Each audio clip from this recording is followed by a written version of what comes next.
La megacausa Lava Jato en Brasil, que condujo al golpe contra el gobierno de Dilma Rousseff y al encarcelamiento de Lula da Silva. Las causas abiertas contra Cristina Fernández de Kirchner y funcionarios de su gobierno en Argentina. El encarcelamiento del ex vicepresidente Jorge Glass y la amenaza de juicio penal contra el expresidente Rafael Correa en Ecuador son algunos ejemplos del llamado lawfare en la región, una persecución política a través de la vía judicial. El poder judicial en los países latinoamericanos se ha convertido en los últimos años en un potente espacio desde donde se despliega casi sin limitaciones estrategias de desestabilización y persecución política, hasta colocarse muy lejos del principio republicano que las propias derechas más presumen, el supuesto equilibrio de poderes. Law, ley, fair, guerra, es decir, lawfare, la ley para la guerra. Nos preguntamos, ¿hay manipulación del Poder Judicial para llevar a cabo cambios de gobiernos que tendrían mayores costos políticos si se dieran a través de los golpes tradicionales militares?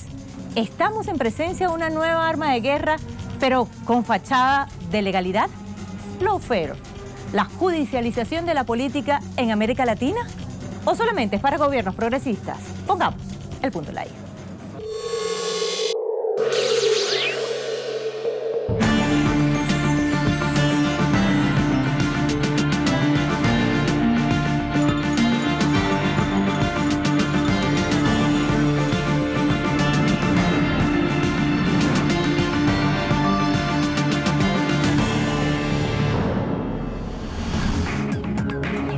El lawfare o guerra jurídica es una palabra inglesa que se trata de una contracción gramatical de las palabras law, ley, y fair, guerra. Así lo denominó el informe del encuentro de expertos en Cleveland sobre el 11 de septiembre y sus consecuencias. El objetivo es la eliminación de la esfera política formal de determinadas personalidades, proyectos o sectores. El principal precedente a esta estrategia jurídica política se halla en la denominada guerra contra el terrorismo, impulsada por el gobierno de Estados Unidos después del 11S en 2001. Con esta arbitraria interpretación del derecho aplicable a los conflictos armados, se pretendió hacer desaparecer la diferencia entre derecho penal interno y derecho internacional humanitario, por lo que nacieron nuevas categorías jurídicas que no existían previamente en las leyes internas ni en el derecho internacional. Una de ellas es la de combatiente enemigo ilegal, o la de vigilar y ejecutar, con el que justifican la utilización de drones asesinos. Otra de las categorías que se extendió como reguero de pólvora por todo el continente es la judicialización de la política. Para ello, la corrupción ha sido empleada como elemento central de las causas y se ha aplicado principalmente hacia políticos de corte progresista. Cuando se habla de lawfare, siempre se alude a la violación de alguna de las reglas del orden jurídico y del Estado de Derecho en su conjunto. Referirse a determinada figura política como un enemigo al que se debe perseguir, encarcelar y silenciar tiene efectos nocivos para la democracia de un país y, por supuesto, de una región. Argentina, Ecuador, Paraguay y Brasil son algunos de los países en los que se ha desatado una verdadera guerra judicial. Los factores de poder en América Latina han abierto un flanco de batalla en componenda con las corporaciones mediáticas contra los liderazgos populares y de los partidos políticos frente a la debilidad de las toldas partidistas de la derecha. Por ello, el lawfare se ha instaurado como una especie de arma de guerra que permite el uso político de un instrumento jurídico para obtener beneficio y sacar del juego al adversario. Se trata de dar una apariencia de legalidad o un abuso para deslegitimar a un líder popular manipulando el sistema legal de forma arbitraria y sin defensa, con la clara intención de influenciar en la opinión pública. Luego de mantenerse 10 años en el poder, el movimiento Alianza País pretendía continuar con la transformación que había iniciado en el Ecuador su máximo líder Rafael Correa. El objetivo se cumplió. Lenín Moreno, el candidato oficial, logró arrebatar la presidencia de la República al banquero de derecha Guillermo Lasso. Lo que nadie esperaba es que la agenda política establecida por el movimiento Alianza País fuera desechada con la aplicación de un plan de gobierno completamente distinto y enfrentando a sus principales líderes en lo que se catalogó como una traición por varios de sus militantes. Porque tampoco es agradable haber sido vicepresidente durante 2 ocasiones. de una persona que ha tenido comportamientos autoritarios, no solamente comportamientos autoritarios, sino que ha mandado al límite de la sostenibilidad a la economía y que posiblemente se han realizado de manera clandestina, de manera subterránea, secuestros, violaciones de los derechos humanos y asesinatos. Eso me espeluzna. A partir de ese momento la situación se complicó. La ruptura fue eminente entre Lenín Moreno y Rafael Correa. Surgieron varios hechos, entre ellos la destitución e inicio del proceso penal en contra del entonces vicepresidente electo Jorge Glass, acusado y condenado a 6 años de prisión por asociación ilícita en el caso Odebrecht. Para su condena, el juez tomó en cuenta la asistencia internacional del Departamento de Justicia de Estados Unidos y las declaraciones del ex ejecutivo de Odebrecht, José Concienzao Santos, procesado confeso, lo que ha dejado en tela de duda el proceso. No se ha podido presentar una sola prueba, una. De nada que pueda decir que Jorge Glass fue responsable de algún acto de corrupción. Es más, los que sí corrompieron, no solamente en Ecuador, sino en muchos otros países de América Latina, a funcionarios públicos que son Odebrecht, estuvieron aquí, declararon que ellos corrompieron, que ellos son corruptos y corruptores, y lo mandaron a su casa. Le dijeron que se vayan nomás a Brasil. Llegaron a un acuerdo mafioso, un acuerdo entre ellos, dijeron, acúsalo a Jorge Glass, ¿ya? Y te mandamos. Y se fueron a su casa, no los acusaron a los que sí declararon serlo. Por eso exigimos la libertad de Jorge. Atentos con lo que está ocurriendo en el Ecuador. La judicialización de la política en su máxima expresión. Aquí hay gente de pie, gente que enfrenta esta infamia. Yo soy un perseguido político, me han detenido sin prueba alguna, me han condenado con un código penal derogado.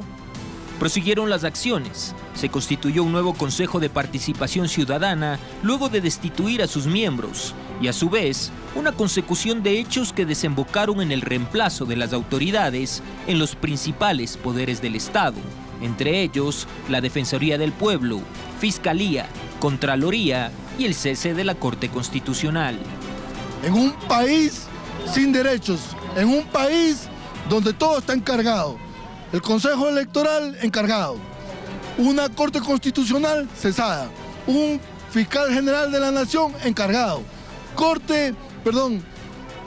Judicatura encargada. Es un país encargado, sin derechos. Luego se ensaya otra serie de acciones y la estrategia del lawfare, o el uso de la judicialización de la política, toma fuerza. Jorge Glass, el primer objetivo según los militantes de la Revolución Ciudadana, pero van tras otro. Con un golpe judicial se pretende excarcelar al expresidente Correa, vinculándolo en un supuesto delito de secuestro contra un activista político poco conocido y que se encontraba prófugo de la justicia ecuatoriana en Colombia. Este es conocido como el caso Balda. Lo mismo le hicieron a Lula con falso testimonio, lo mismo se le están haciendo a Cristina Fernández de Kirchner. La acusaron hasta de traición a la patria, que es un delito solo para caso de guerra. Lo mismo le hicieron a Jorge Glass, donde un corrupto confeso de Odebrecht lo acusa, nunca probaron nada, está más de 1 año preso, el corrupto confeso ni siquiera fue acusado. Los corruptos son ellos. Utilizar el lawfare para ganar con la trampa, con la inmoralidad, con la injusticia, con el abuso, lo que no nos han ganado en las urnas, eso también es corrupción. No se preocupen, compañeros, resistiremos y venceremos. La estrategia del lawfare es tan visible que el propio Lawfare Institute admitió análisis del caso Ecuador.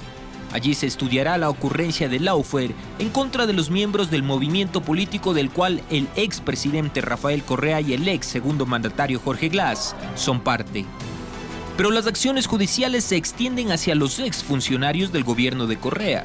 Ministros, subsecretarios e incluso mandos medios son actualmente llamados por la justicia y los poderes del Estado a rendir cuentas.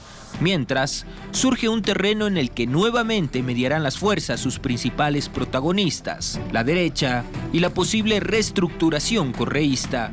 Cristian Salas, Telesur, Ecuador. Pero cuando uno indaga, cuando uno busca información sobre esto, empiezan a aparecer algunas cuestiones que llaman la atención. Y es justamente que la mayoría de los juicios son a exfuncionarios de gobiernos progresistas y además vinculados a todo lo que tiene que ver con la obra pública, ¿no es cierto? Hay como una especie, se traslada una especie de condena, ¿no es cierto? Una condena a todo lo que tiene que ver con la intervención del Estado en la economía. Y esto tiene que ver con un discurso que ha traído al gobierno a nuevos dirigentes mucho más vinculados a un perfil antipolítico, ¿no es cierto?, donde lo que hay que hacer con el Estado es tratarlo como una empresa y acabar con cualquier idea de que el Estado tiene que estar a disposición del bien público. En virtud del lawfare, lo que se ha demostrado aparentemente es que un Estado que se brinda para mejorar la calidad de vida de las mayorías siempre va a ser un Estado corrupto. Y además se agrega el argumento de que los políticos o funcionarios que estuvieron en gobiernos vinculados a estos planes, ¿no es cierto?, o que intentaron plantear un Estado interventor en la economía para beneficio de las mayorías, son todos corruptos y ladrones. No hay ningún término medio, no hay nada ahí para matizar, simplemente lo que hay que hacer es quitarlos a todos, que se vayan todos. ¿Que se vayan todos para qué? Que se vayan todos los corruptos, todos los políticos de los gobiernos anteriores son corruptos, son todos unos ladrones. ¿Qué ha generado? Ha generado un vacío político que hoy por hoy en Brasil lo que ha permitido es que un representante de la ultraderecha, ultraconservador, que poco tiene de democrático, haya llegado por la vía democrática a el gobierno del país más importante del Cono Sur y me atrevo a decir incluso de América Latina junto con México. Esta guerra jurídica que ocurre en Brasil, Argentina y Ecuador es una estrategia de la doctrina militar de Estados Unidos que busca desmoralizar, matar políticamente al adversario para modificar el mapa económico, político y de seguridad de Latinoamérica. Una de las características de la guerra híbrida es precisamente la simultaneidad de tácticas, objetivos y escenarios bélicos. En Venezuela se intentó aplicar con el presidente Nicolás Maduro a través de la Asamblea Nacional cuando en enero de 2017 se quiso destituir al mandatario venezolano por medio de la figura del abandono del cargo. Luego avanzó al terreno con Luis Almagro, secretario general de la Organización de Estados Americanos, a la cabeza, quien actualmente sigue armando el expediente de supuestos crímenes de lesa humanidad para preparar el terreno de un posible juicio contra Nicolás Maduro ante la Corte Penal Internacional.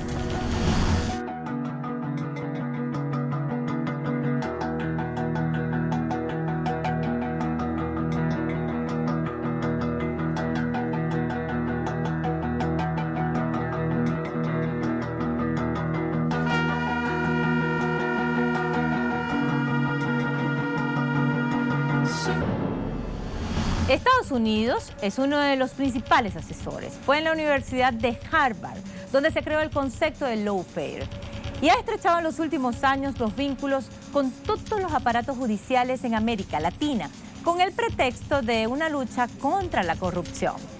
La derecha latinoamericana adoptó el lawfare como el mecanismo predilecto para derrocar gobiernos populares y enterrar a sus dirigentes, con el objetivo claro de suplantarlos en el gobierno, encarcelarlos o al menos desprestigiarlos cruelmente.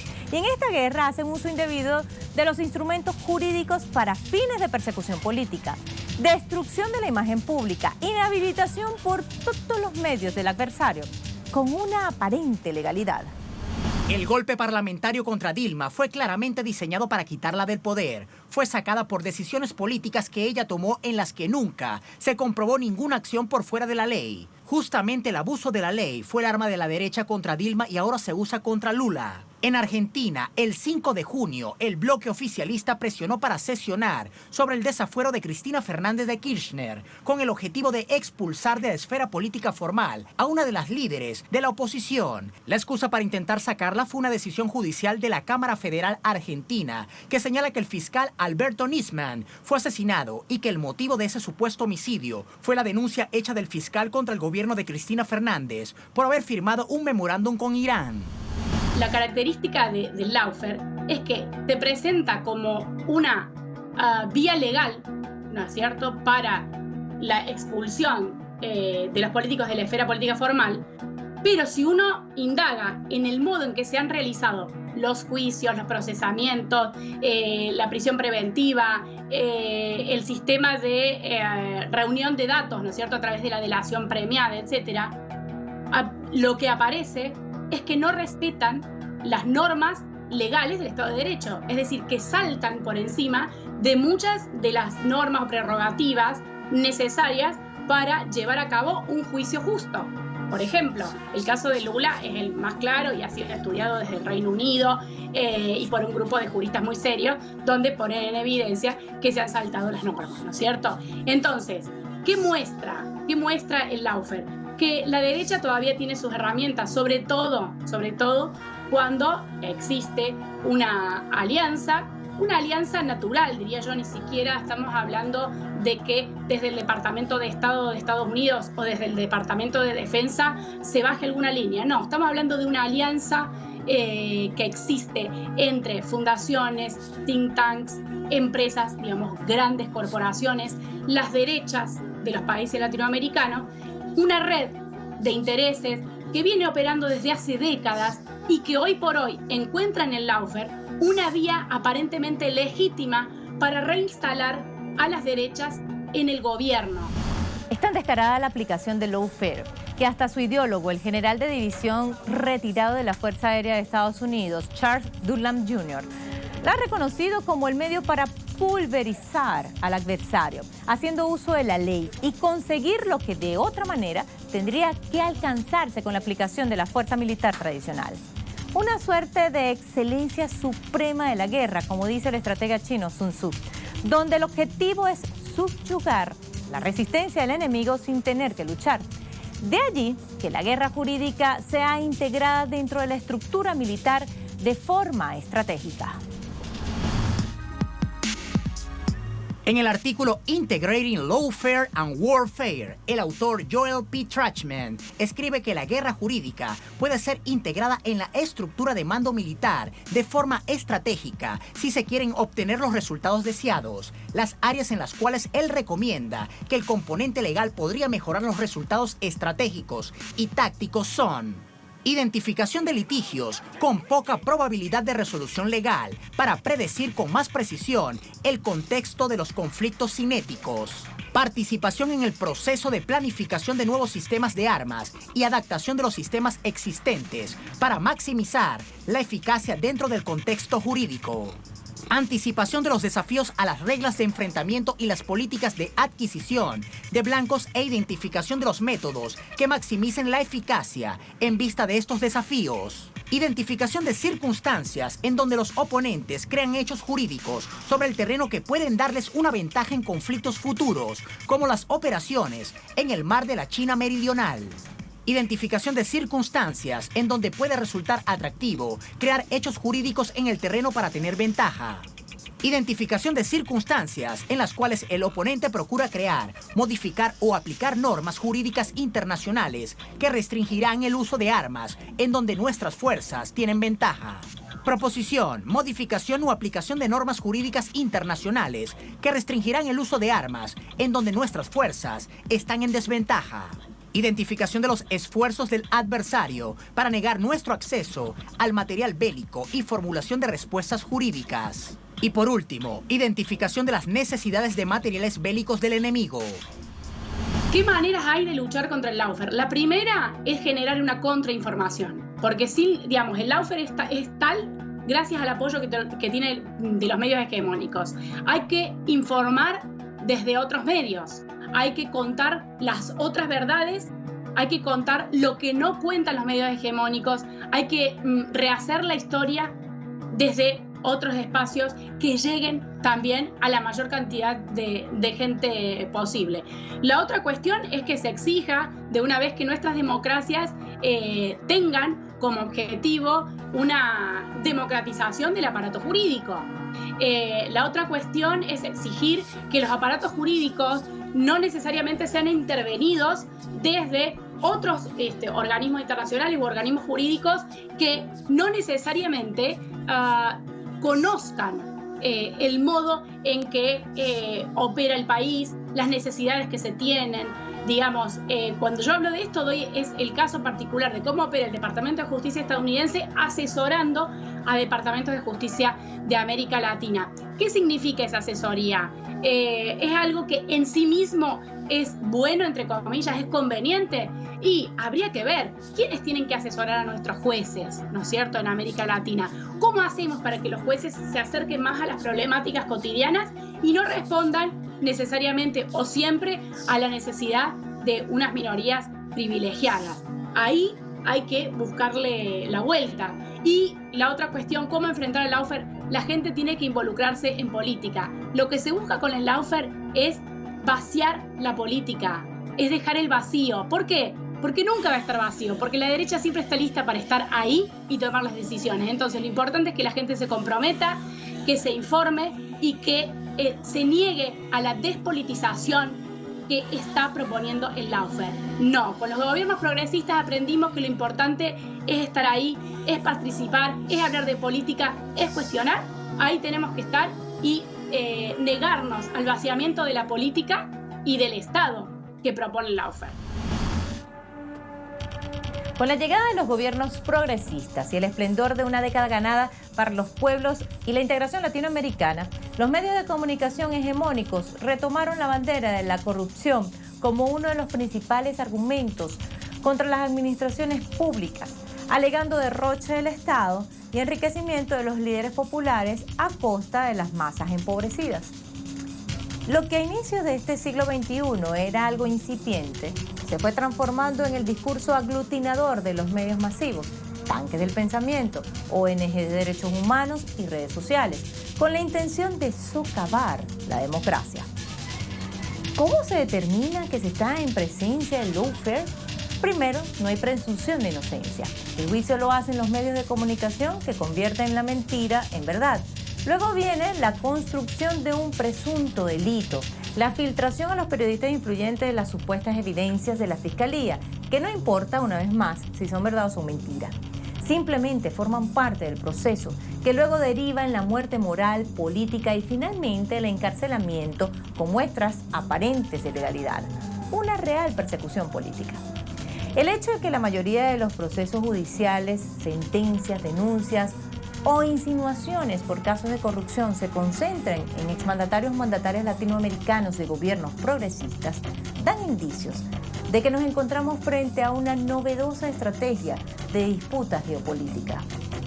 Justicia cómplice y medios de comunicación al servicio de las élites que trabajan en absoluta concordancia con el objetivo de despedazar las expresiones populares sin piedad, y políticos que participan en el ataque tienen como finalidad derrocar, inmovilizar políticamente y desprestigiar las representaciones populares que se enfrentan a los intereses de los grandes grupos económicos que hoy hacen del uso del lawfare un arma de dominación por la vía jurídica, sin duda una guerra jurídica contra la democracia.